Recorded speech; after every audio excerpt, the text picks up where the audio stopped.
দেখো বন্ধুরা, অনুষ্কা কি খাচ্ছে দেখি। অনুষ্কা, তুমি কি খাচ্ছ সোনা? অনুষ্কা, ও অনুষ্কা আবার খাওয়ার সময় কথা বলে না।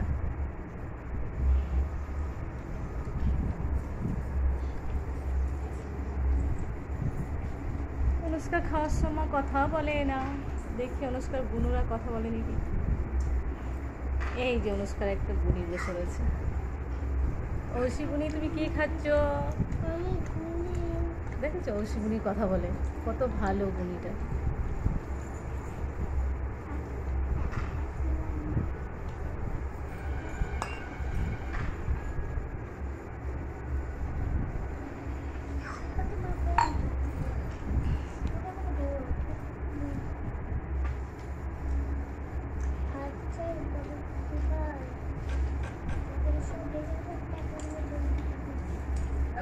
রেডি করে